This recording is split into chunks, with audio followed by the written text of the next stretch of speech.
Hi, it's a quick example of a manufacturing job card. Basically what I'm going to do for you today is I'm going to show you what item I'm going to be producing, and I'm going to go through an in-depth analysis of the actual manufacturing job card process. It's important to note, just while I go to the item here,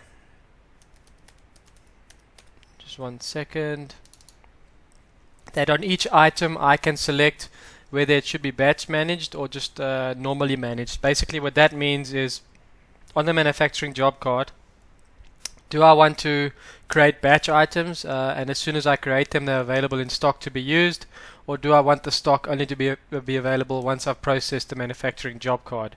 You'll see exactly what I mean throughout this demo. So what you're going to do first is you're going to go to click on jobs, then job cards, then manufacture, and then new. So basically what's going to happen now, it's going to open up the job details screen for you. Basically, you're going to stipulate your, what item you're manufacturing and what you want to identify this job by. In this case, we're going to be manufacturing that item I created. You'll see this item is got no stock on hand, but you'll see once I process the job, it will bring the stock into the actual system. Alright, there's a few things I'll have to populate here. The representative will be myself.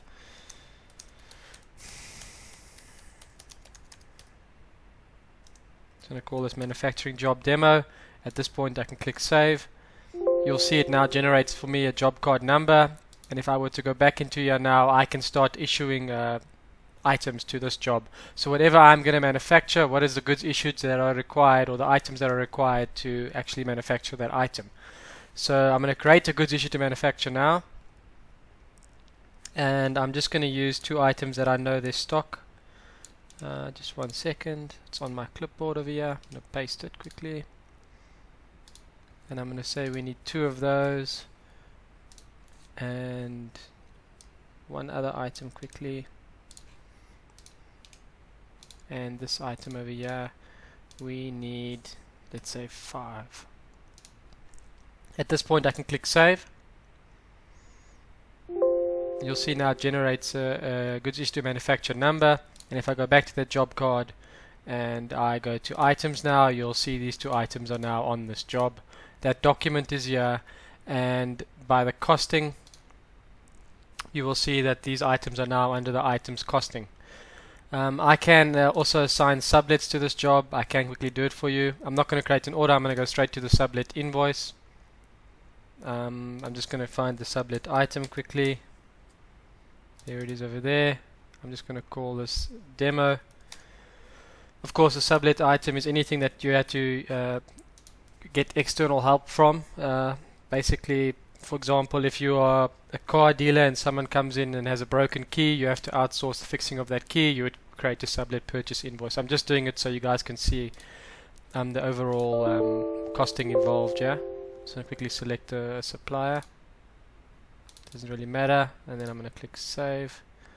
And let me quickly just assign a price. Let's make it 250 bucks, and then say save.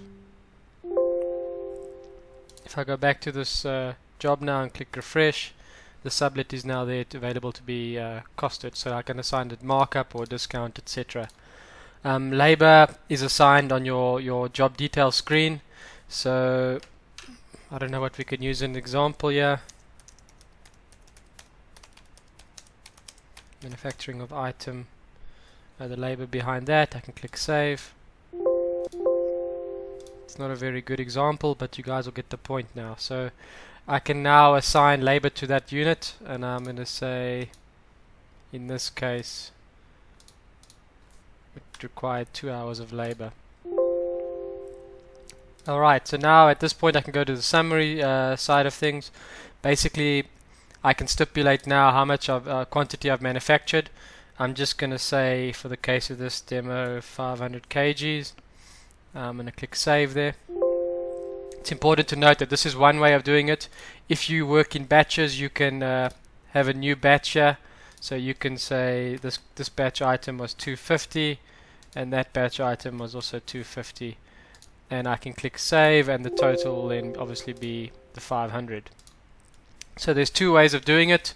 If you had marked your item as batch manager as I showed you earlier, as soon as you create this batch item, it will go into stock, whether the job card's completed or active, so it can be sold while the job card's active.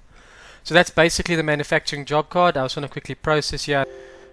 Just quickly to go back to that item before we click save, you'll see that the inventory, the quantity on hand is 0. So I'm going to quickly close here. I'm going to go back to that job now and click process. And just say yes. I don't want to specify markup for the sublet. At this point it's now processed. I can go back to that item list now and back to this item, and quantity on hand is now 500. So that's a brief overview of the manufacturing job card. If you guys have any questions, please feel free to contact me at support@multicat.com. Alternatively, you can just leave a message at the bottom of this video.